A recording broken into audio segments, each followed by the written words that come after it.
Selamat pagi anak semuanya. Apa kabar hari ini? Semoga semuanya dalam keadaan sehat walafiat dan semoga kita semua terhindar dari virus corona, dan jangan lupa untuk selalu taat dengan protokol kesehatan agar pandemi cepat berlalu. Oke, sebagai awalan mari kita buka kegiatan pada hari ini dengan berdoa bersama-sama agar kegiatan pada hari ini dapat berjalan dengan lancar. Dan semoga apa yang kita pelajari pada hari ini dapat bermanfaat bagi kita semuanya di kedepan hari. Berdoa dipersilahkan.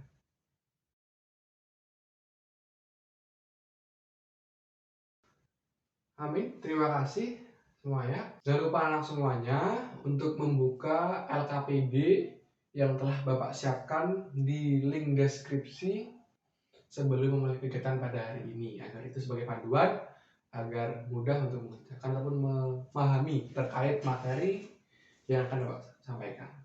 Oke, pada hari ini kita akan belajar terkait peluang kejadian majemuk saling bebas. Namun sebelum itu kita akan sedikit mengulas ataupun sedikit flashback terkait materi yang berkaitan dengan peluang kejadian majemuk saling bebas yang telah kita pelajari di sebelumnya, yakni materi peluang. Nah, seperti yang kita bersama, dalam materi peluang ini ada suatu percobaan. Jadi kita melemparkan dua buah dadu secara bersama-sama, dan biasanya kita diminta untuk mencari peluang angka tertentu. Nah, di sini kita akan sedikit mengulas terkait hal tersebut. Nah, ringkasan dari kemungkinan munculnya mata dadu pada kedua dadu tersebut itu dapat terlihat di sini, di sebelah sini. Nah, di sini ada banyak kemungkinan, jadi ada 1,2, 2,3, itu artinya adalah munculnya dadu pertama itu matanya 1, yang kedua itu 1, dan seterusnya sampai 6,6. Nah, di sini dilihat tabel ini dapat kita artikan atau kita definisikan sebagai ruang sampel. Nah, di sini ruang sampel itu umumnya disimbolkan dengan S. Jadi S itu adalah ruang sampel. Nah, dan di sini ketika kita hitung itu ada sebanyak 6 kali 6 kemungkinan yang terjadi. Nah, itu disebut dengan banyaknya ruang sampel. Nah, pada umumnya itu dinotasikan dengan NS. Nah, banyaknya ruang sampel. Nah, disebut dengan NS.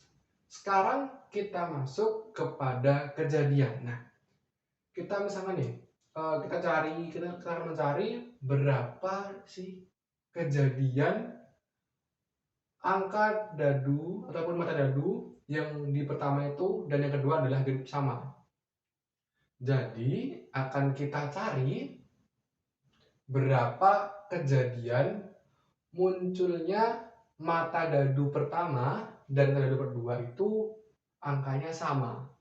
Nah, kita dari sini kita misalkan kejadian A adalah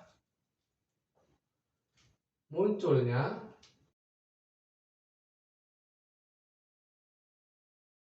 mata dadu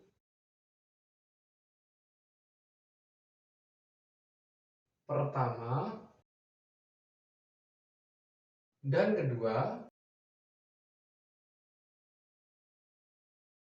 adalah sama. Nah, sekarang kita kembali ke tabel. Jadi telah kita sepakati bahwa A adalah munculnya mata dadu pertama dan kedua adalah sama. Sekarang kita akan mencoba mendaftar anggota-anggota dari A ini. Nah, akan tadi disepakati bahwa munculnya mata dadu pertama dan kedua sama. Nah, berarti A ini di dalam tabel ada 1,1, 2,2, 3,3, 4,4, 5,5, dan 6,6. Nah, di sini ada berapa anggota A coba? Nah, di sini ada 1, 2, 3, 4, 5, 6. Jadi banyaknya anggota A itu ada 6. Dan umumnya banyaknya anggota ini disebut dengan N. Jadi N dalam kurung A itu ada 6. Nah, setelah kita mengetahui terkait NA dan NS ini, kita akan masuk kepada makna atau pengertian dari peluang. Peluang ini dapat diartikan bila banyak kejadian A adalah NA dan banyak kejadian yang mungkin atau ruang sampel itu adalah NS, maka peluang kejadian A ini ditulis dengan PA sama dengan NA per NS. Nah, ini adalah rumus dari peluang kejadian A. Jadi peluang kejadian A adalah banyaknya kejadian A dibagi dengan banyaknya kejadian yang mungkin atau ruang sampel. Nah, sekarang setelah kita mengetahui terkait rumus ini, kita akan coba mencari terkait peluang NA-nya. Di peluang A sama dengan NA-nya adalah 6 bagi dengan tadi ruang sampelnya berapa? 36. Nah, jadi sama dengan 1/6. Jadi peluang munculnya mata dadu pertama dan kedua adalah sama adalah 1/6. Nah, ini semua adalah materi pengantar dari materi yang kita bawakan pada hari ini. Nah, pada hari ini kita lebih dalam ataupun kita naik tingkat pada peluang kejadian majemuk saling bebas. Nah, sekarang kita akan belajar terkait peluang kejadian majemuk saling bebas. Untuk lebih mengetahui terkait apa itu peluang kejadian majemuk saling bebas, bisa kita lihat di layar sebelah sini ada dua contoh masalah. Masalah yang pertama adalah apabila ada sebuah wadah yang berisi 4 kelereng putih dan 6 kelereng berwarna hitam. Kemudian kita mencoba mengambil sebuah kelereng secara acak secara berurutan sebanyak 2 kali. Setelah kelereng pertama diambil, kelereng tersebut dikembalikan, kemudian diambil lagi satu kelereng di pengambilan kedua. Sekarang tentukan peluang bahwa yang terambil kelereng putih pada pengambilan pertama dan kelereng hitam pada pengambilan kedua. Nah, oke anak-anak, di sebelah sini dapat dilihat bahwa terdapat sebuah gambar, itulah gambar wadah yang berisi 4 kelereng putih dan 6 kelereng hitam. Dari gambar tersebut, apa yang bisa kita dapatkan? Oke, benar sekali. Di dalam wadah ada 10 kelereng. Benar sekali. Nah, di sini kita akan belajar ataupun mencoba untuk mengetahui apa itu peluang kejadian majemuk saling bebas.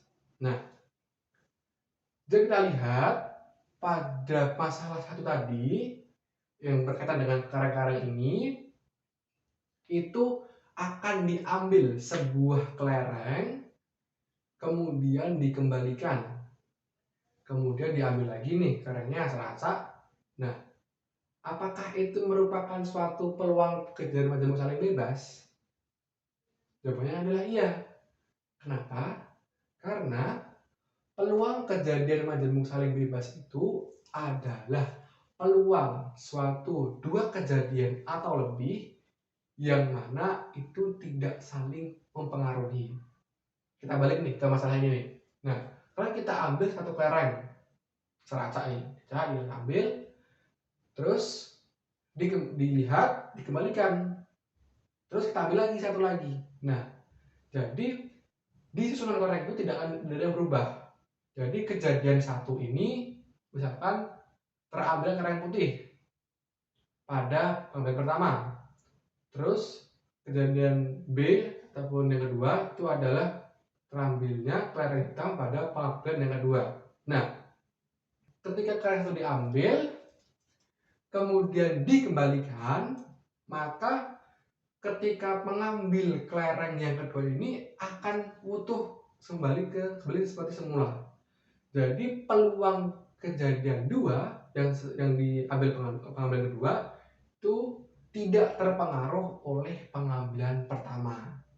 Itu merupakan peluang kejadian majemuk saling bebas. Lain halnya ketika Bapak mengambil sebuah kelereng acak, kemudian Bapak kantongin, Bapak nggak kembalikan ya, kemudian Bapak ambil lagi kali kedua, otomatis karena itu diambil dikantongin, maka yang tersedia di wadah ini hanya 9 kelereng. Maka pengambilan yang pertama tadi mempengaruhi pengambilan yang kedua. Nah, itu disebut dengan peluang kejadian majemuk tidak saling bebas. Nah, sampai sini paham ya semuanya?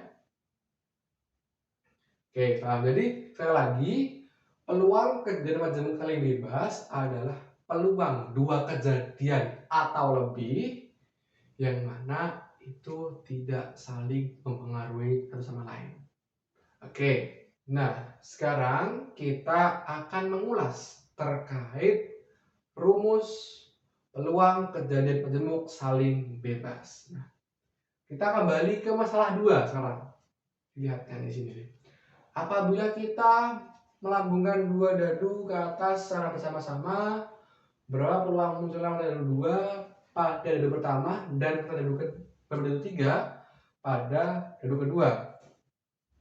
Perlu kita yakinkan terlebih dahulu bahwa ini adalah peluang kejadian majemuk saling bebas. Ini adalah kejadian majemuk saling bebas karena tidak berpengaruh sama lain. Nah, maka dari itu di sini bisa kita ketahui bahwa tadi dua dadu dilempar secara bersama-sama.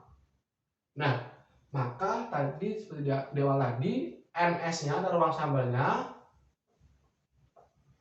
adalah 36 seperti di sini. Kemudian berapa munculnya mata dadu 2 pada dadu pertama dan mata dadu 3 pada dadu kedua. Di sini ada dua kejadian. Misalkan A adalah munculnya kejadian mata dadu 2 pada dadu pertama. Oke. Kemudian bisa kita cari, lihat di sini anggota A ini ada 2,1, ada 2,2, ada 2,3, 2,4, 2,5, dan 2,6. Nah, ini adalah banyaknya anggota kejadian A. Kita cari N A-nya ada berapa? Ataupun banyak kejadian A-nya ada 1, 2, 3, 4, 5, 6, ada 6. Nah, sekarang kita masuk ke kejadian kedua, kejadian B. Kita misalkan dengan B. B adalah munculnya mata dadu 3 pada dadu kedua. Terus ini B. Ada 1,3, ada 2,3, ada 3,3, ada 4,3, ada 5,3, dan 6,3. Nah, di sini kita dapatkan AB. Nah, sekarang kita akan mencari peluang munculnya mata dadu 2 pada dadu pertama dan mata dadu 3 pada dadu kedua. Jadi kita akan mencari irisan dari kedua kejadian ini. Nah, dapat disimbolkan dengan A irisan B. Nah, sekarang kita akan mencari anggota A dan B yang sama. Kira-kira berapa? Oke, benar sekali. Di sini ada 2,3 dan 2,3. Ada lagi? Oke, tidak ada ya. Jadinya anggota A irisan B hanyalah 2,3. Setelah kita ketahui anggota dari kejadian A irisan B, kita cari dulu banyaknya anggota N dari A irisan B. Ada berapa? 1. Oke, benar sekali. Nah, maka dapat kita hitung ada N A irisan B, ada NS-nya. Berarti kita dapat mencari peluang dari munculnya kejadian A irisan B. Jadi P A irisan B sama dengan N A irisan B per N S. Nah, sama dengan 1/36. Nah, anak-anak semuanya, selain menggunakan cara ini, kita juga bisa menggunakan cara lain. Adapun PA irisan B ini dapat kita cari menggunakan rumus peluang A irisan B dapat kita cari dengan mengalihkan peluang A dengan peluang B. Nah, tadi kan kita sudah ketahui bahwa peluang A irisan B adalah 1/36. Kita cari ini nih, PA kali PB. Berapa PA-nya? PA tadi apa rumusnya? Banyaknya kejadian A dibagi dengan ruang sampel. Di sini kita tulis, maka PA 6/36 sama dengan 1/6. Tulis dengan 1/6. Kemudian di sini ada NB, benar ya, NB. Di sini NB ada berapa? 1, 2, 3, 4, 5, 6. Ada sini NB adalah 6. Maka PB itu bisa dicari dengan 6/36 1/6. Jadi kali 1/6. Jadi 1/36 sama 1/36 sama. Ini adalah 2,3 tadi. Nah, jadi bisa kita peroleh hasil bahwa peluang A irisan B itu sama dengan peluang A dikali dengan peluang B. Oke anak-anak, sekarang kita akan coba mengerjakan dari contoh masalah 1 tadi di awal. Nah, kita tulis ada sebuah wadah yang berisi 4 kelereng putih dan 6 kelereng hitam. Kemudian kita mengambil 1 buah kelereng, kemudian dikembalikan, kemudian diambil lagi 1 lagi, kemudian kita disuruh untuk menentukan peluang bahwa yang terambil adalah kelereng putih pada pengambilan pertama dan kelereng hitam pada pengambilan kedua. Dari soal tersebut, apa yang dapat kita cari atau kita tentukan terlebih dahulu? Oke, benar tadi NS. NS-nya adalah 10 karena 4 tambah 6. Total kelerengnya adalah 10. Oke, setelah kita tahu terkait NS-nya ada 10, NS-nya ada 10, kita akan mencoba untuk mencari kejadian-kejadian yang ada di sini nih.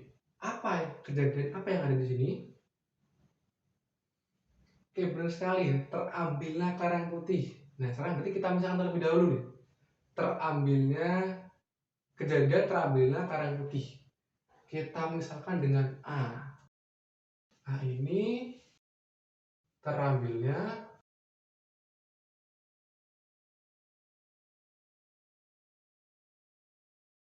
kelereng putih. Nah, sekarang B adalah terambilnya kelereng hitam. Nah, sekarang kita ketahui nih, ada berapa kelereng putih? 4. Jadi banyaknya kemungkinan terjadinya terambilnya kelereng putih ini adalah 4. Jadi terus N hanya adalah 4. Sekarang berapa banyak kejadian B yang mungkin? Nah, sekarang kita ketahui bahwa ada 6 kelereng hitam. Jadi ada 6 kemungkinan terambilnya kelereng hitam. Sekarang kita udah tahu nih Na, Nb, ada Ns-nya. Sekarang kita mencari peluang terambilnya kelereng putih pada pengambilan pertama dan kelereng hitam pada pengambilan kedua. Jadi kita mencari irisan dari kedua kejadian ini. Dengan tadi rumus tadi bisa kita ketahui, kita cari PA irisan B adalah apa? PA kali PB. Nah, ini dicari, di sini bisa kita cari. Ini ada NS, ada NB, ada NS, berarti P-nya berapa? PA-nya berapa? PA adalah 4/10 kali PB-nya adalah 6/10 sama dengan berapa? 24/100 sama dengan kita sudah sederhanakan dengan bagi 4 2-nya jadinya 6/25. Nah, jadi peluang terambilnya kelereng putih pada pengambilan pertama dan kelereng hitam pada pengambilan kedua adalah 6/25. Oke, semuanya, berikut tadi adalah cara untuk mencari peluang kejadian majemuk saling bebas. Nah, sejauh ini ada pertanyaan? Oke, mungkin belum ya. Mungkin jika ada pertanyaan, silahkan hubungi Bapak. Dan ini adalah ujung materi pada hari ini. Dan jangan lupa besok mempelajari terkait peluang kejadian majemuk saling lepas. Sebagai penutup, mungkin ada yang menyampaikan terkait apa yang telah kita pelajari pada hari ini. Oke, hari ini kita sudah belajar terkait apa itu peluang kejadian majemuk saling bebas. Dan peluang kejadian majemuk saling bebas adalah peluang dua kejadian atau lebih yang mana itu tidak saling mengaruhi. Kemudian kita juga sudah belajar terkait peluang A irisan B ataupun peluang kejadian A irisan B sama dengan peluang A kali peluang B. Harapannya semuanya sudah paham materi ini dan sampai jumpa di minggu yang akan datang. datang. Untuk menutup kita pada hari ini, mari kita berdoa terlebih dahulu agar apa yang sudah kita pelajari dapat bermanfaat dan semoga selalu ingat ke depannya ya. Berdoa dipersilahkan.